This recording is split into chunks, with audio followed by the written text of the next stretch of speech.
Razor qui a upset Flo tout à l'heure. Ok. Ouais.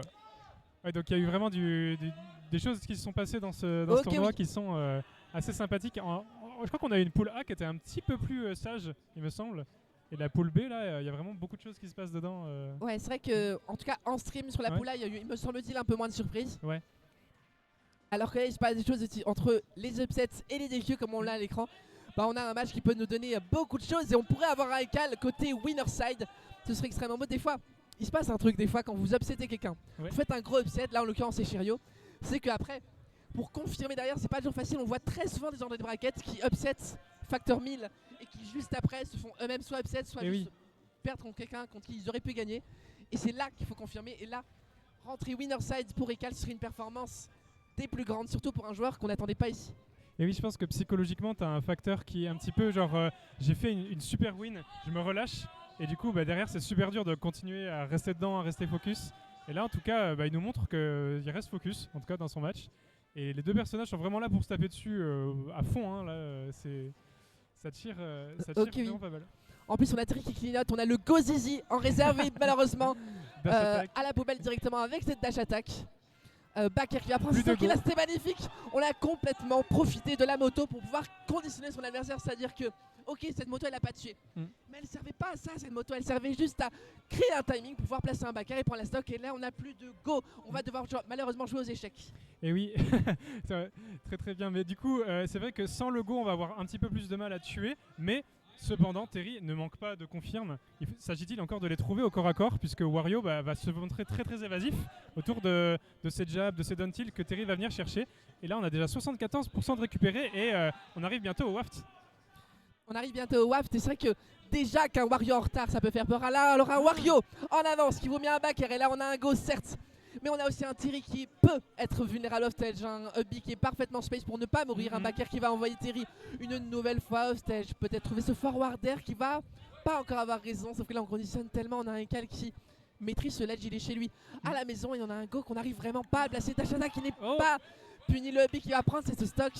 Mais à quel prix, ma chère Iris? Et c'est la mort, effectivement. Et comme tu dis, on a beau avoir le go, il faut quand même réussir à s'extirper de ces situations de ledge trap qui sont quand même très très complexes. Et là, la tarte et on s'en sort pas, cette dernière stock. Une belle stock d'avance de la part de Ekal et qui nous montre qu'il est vraiment on point sur le match-up en tout cas. Il arrive bien à tourner autour de ses hitbox de Terry et du coup, il a une belle avance et on a encore le full waft chargé. On a encore le full waft de chercher et là, c'est-à-dire que Terry, ok, ça a effectivement des options de comeback. Sauf qu'en fait elles sont tellement prévisibles en fait, c'est-à-dire que dans Smash Bros, surtout dans cette méta, est-ce qu'on va avoir un waft là-dessus? C'est totalement possible. Le waft qui malheureusement est loupé, mais c'est pas de grave quand même, 76% demi. Et un Terry qui est au ledge qui va réussir à placer un F-Tilt qui ne suffira pas, c'est-à-dire qu'effectivement sans go contre un Wario qui est relativement lourd et qui a un très bon mouvement en désavantage, il va falloir faire beaucoup pour reverse. C'est ça, on n'est pas encore au pourcentage fatidique du côté de Terry, mais bon, ça ne saurait tarder. On a trouvé Soner qui a un petit peu bonk sur le stage. On arrive à reco de côté de Wario. Et là, on récupère à gagner le Sunster Stage. Ah non, c'est la dash attack qui viendra le remettre encore une fois en ledge trap de l'autre côté. Et là, Power Dunk qui vient tuer. Il a sauté dedans. Ouais. Il a cru que c'était un panier de basket. Il lui a slamé la gueule. Vraiment. Et là, pour le coup, ça pourrait totalement changer l'ADN. Surtout avec ses grabs. On sait que Terry, c'est un bon jeu de grab game qui permet de rater des pourcentages supplémentaires. On tourne un petit peu autour de Terry sans le manger. Malheureusement, on a eu un petit peu faim, mais on a mangé que du CO2 et de l'oxygène, malheureusement. Et là, on a vu la belle DI in sur ce jab Power Dunk qui a fait que ça n'a pas connecté. Et je pense que, attention, il faudra faire attention au mix-up avec le up B juste après. Là, il a continué de faire la position du Power Dunk.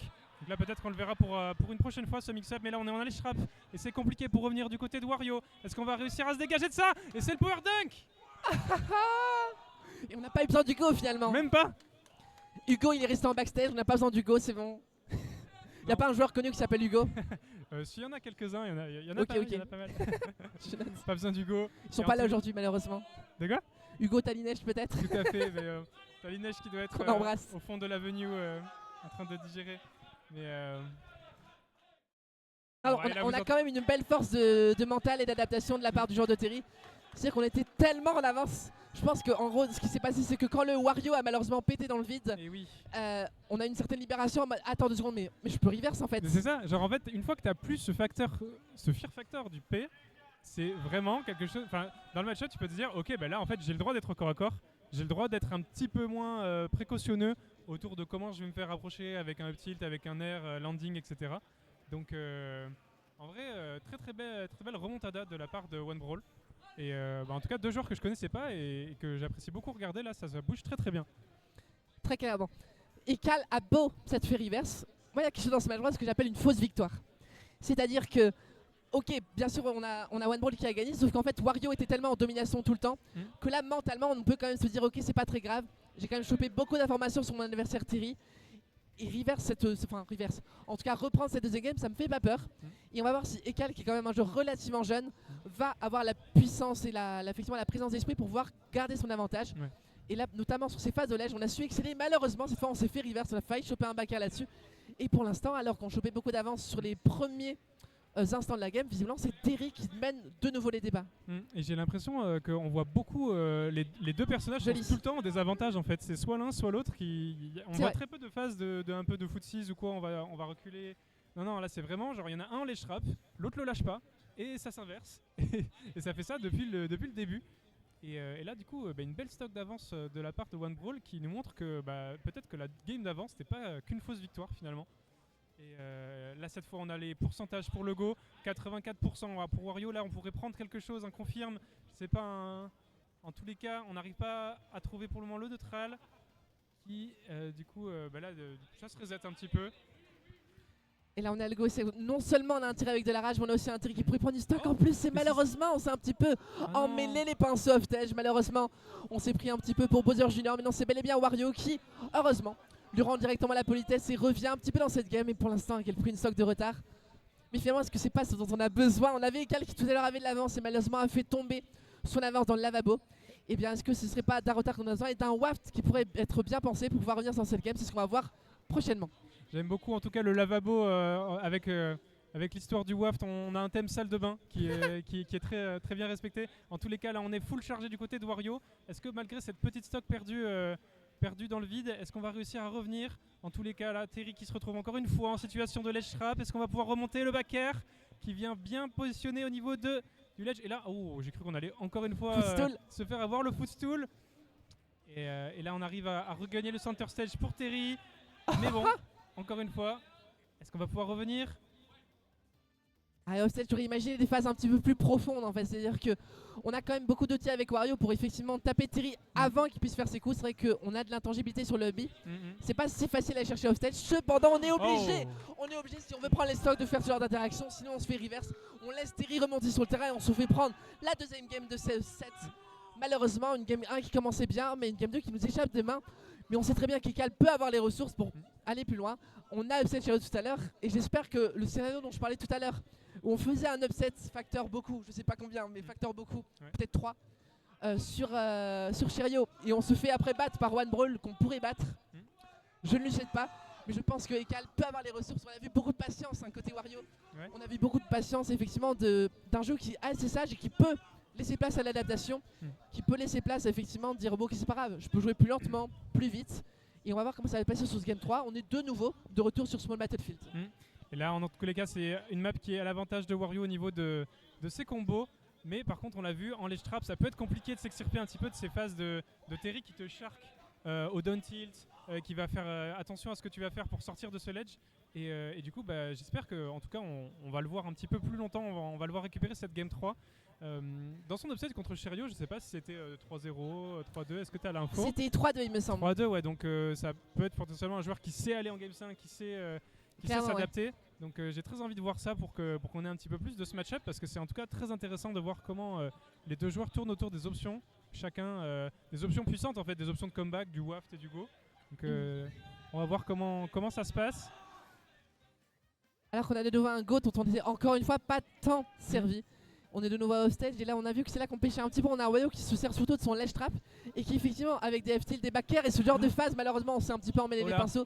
Peut-être, côté Wario, essayons-nous d'être un petit peu trop créatifs. Et malheureusement on oublie peut-être les choses simples, les choses qui permettent de prendre des stocks, parce que là malheureusement on en perd un peu nos phases d'avantage. On se fait un petit peu reverse, on a toujours le go, alors qu'on aurait aimé le voir absolument disparaître pour toujours. Back air qui ne prendra pas ses stocks. Et là il faut aller chercher ce Terry offstage, sinon malheureusement on ne pourra pas le tuer. Dès qu'on y va malheureusement on se loupe un petit peu. On se fera malheureusement pas reverse là-dessus, la DI sera bonne. Ah oui, on arrive à se sortir un petit peu de ces confirmes. Et là le backer cette fois-ci, qui comme tu l'as dit tout à l'heure, ça ne l'a pas pris. Là cette fois-ci c'est bon, on prend la stock, on efface ce go. Et là on a une petite avance, il va falloir en profiter du côté des Cal pour peut-être récupérer cette Game 3 finalement. Ok, magnifique, on est mort de ce beam. Là j'aimerais mettre en exergue l'une des forces des Cal qui n'est pas une force offensive mais plutôt la façon dont il a SDI ce jab up beat de Terry. Ça lui a permis de sauvegarder ses stocks et de lui prendre la stock d'après.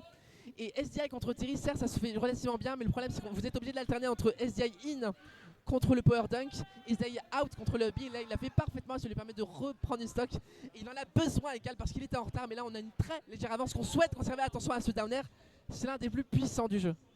Et oui, comme tu dis, on a toujours un petit peu cet aspect de pile ou face de 50-50 qui est un petit peu compliqué à gérer mentalement. Il faut savoir mix-up d'un côté comme de l'autre. Et là, le Power Geyser qui n'est pas trouvé, on essaye de profiter un petit peu de ce go, mais on a du mal à l'utiliser parce qu'on n'est jamais on stage en fait.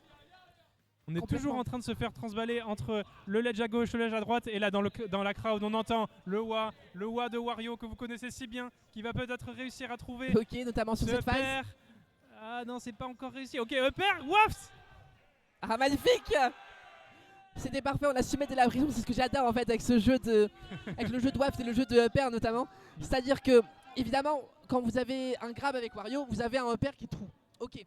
Mais comme c'est un upper en rising, vous n'avez pas de waft derrière. C'est-à-dire que pour toucher le waft true, il faut toucher un upper en falling. Mais c'est que ça met quand même ton adversaire en situation de juggle. Et c'est là que c'est intéressant, c'est là qu'il y a ce jeu de qu'est-ce qu'il va faire. Est-ce que tu attends sur la plateforme et du coup je vais quand même pouvoir essayer de choper un upper en falling. Il est tombé sur la plateforme, il a roll, il s'est pris un énième upper en falling. Cette fois ça a touché un waft. Et c'est tellement une situation qui te met en pression que c'est toujours intéressant à regarder et aussi à commenter. Alors que la première game a été prise de la part de Wario, est-ce que ce serait pas le début d'un reverse 3-0 ma chère Iris? J'espère bien en tout cas. Est-ce que Ekal est ce joueur qui va pouvoir venir clutch encore une fois une game? Je sais pas si ce serait compté comme un upset étant donné qu'il y a eu beaucoup de changements dans le bracket. Mais oui. En tous les cas, là il nous montre une très très belle avance. Déjà le go qui est récupéré après 20 secondes de jeu. Et on n'arrive toujours pas à profiter de ce Power Geyser pour trouver des pourcentages. Et là pour le moment on arrive quand même à mettre Wario en ledge trap. On va réussir à l'avoir avec petit pied. Ah c'est dommage. Mais c'est dommage, c'était dans le mauvais sens. Et là Wario qui regagne le center stage, qui va réussir potentiellement à aller chercher cette première stock pour pouvoir chercher aussi cette game 5 qui va être très très importante. Donc là on essaie de se calmer un petit peu du côté des deux joueurs, de se regarder un petit peu plus, d'éviter de trop commit pour pas mourir sur quelque chose d'un peu dangereux comme un confirm de Terry par exemple. Mais en tous les cas, du côté de Wario on n'est pas à kill % pour le moment, on a la possibilité de bouger et je pense que le jeu long va en la faveur de Wario. Ok oui, il va en la faveur de Wario et de son waft et un go qui n'arrive pas à trouver preneur.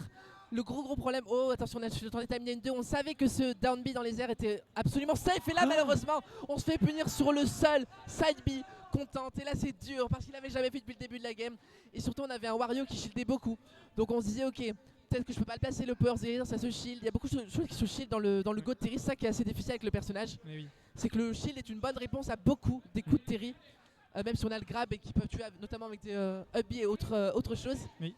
Là ce qui était dit, ok au smash pour prendre des stocks ce serait important. Et on remet les stocks à 0 sauf qu'en fait Terry a tellement dû bosser pour pouvoir aller sûr que là il prend les pourcentages en plus.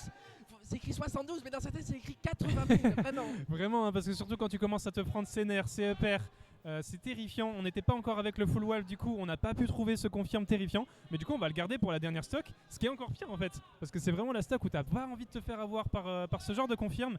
Et là on va essayer, on a trouvé le Bochon qui vient trouver le command grab sur ce Terry. Et comme tu disais tout à l'heure, le jeu de shield de Wario qui va être primordial en tout cas contre Terry. Parce que contrairement à d'autres Shoto et à d'autres personnages comme du même type, on va pas avoir de shield break, d'option de shield break.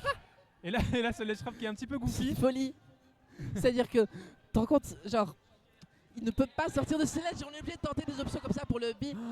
Heureusement, on se fait punir relativement légèrement. Backer qui prendra pas ses stocks. Dater qui enfin. La belle tech. Malheureusement, ça n'a pas envoyé dans la blast zone.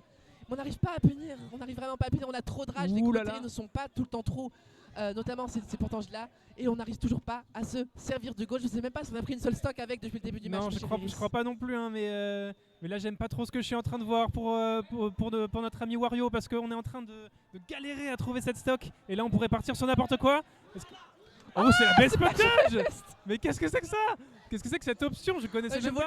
Le Go de Terry en 2026, c'est le Go-Go et Gadget d'Inspector Gadget. Il ne sert à C'est rien. un outil mystère, tu sais. Un outil mystère qui nous servira jamais. Voilà, c'est ça, c'est l'anti-outil mystère magique.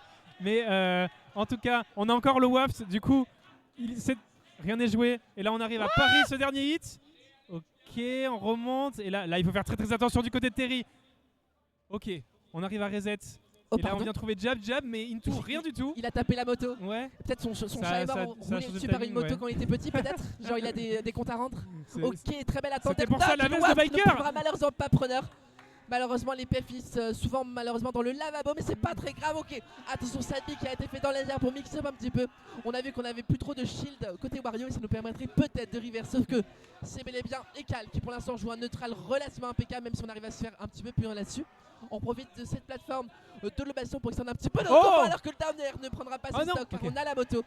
Mais 59%, ça commence à monter assez vite. On n'a pas encore de go côté Terry, même si c'est pas ça qui fait la différence dans ce set. Et la One Ball qui prend peut-être de prendre un ascendant mental. Ce side B qui aurait pu être dévastateur au ledge. Et là, on a encore une fois une situation de ledge trap de laquelle on va devoir s'extirper. Et là, la claque qui lui permet de le remettre maintenant en situation de désavantage. Et là, la moto qui lui permet de revenir. On est encore une fois en sorte de ce ledge trap avec un saut. Et là, c'est super tendu. On n'a pas envie de le mettre au-dessus des 100% pour lui donner d'autres confirmes. Et on a le mid-waft qui vient de clignoter. Donc là, on va pouvoir aller peut-être trouver un confirme, en tout cas se faire, qui vient remettre Terry en ledge trap. Le grab whiffé. Je veux croire à la Game 5. Je veux croire à la Game 5. Décale qui pourrait reverse là-dessus, mais qui se prend énormément de pression. Oh là là, sur une dash attack. Il a fait power dunk dans l'autre sens. On a la Go sens. qui est de retour, on a la phase of Tedge. Est-ce qu'on va réussir à capitaliser dessus? Non, on préfère capitaliser sur le ledge trap. On attend bien, on le laisse roll sur le côté, mais malheureusement on le laisse revenir aussi sur le milieu du terrain. La moto qui est utilisée quand on a un projectile qui va revenir, qui nous protège. C'est mort. Et là on va mourir là-dessus. Ah, la tienne est bonne. On a réussi à essayer pour pouvoir ne pas prendre ce combo sur 100%. Est-ce qu'on va... Non, c'était pas trop le périche. Pourquoi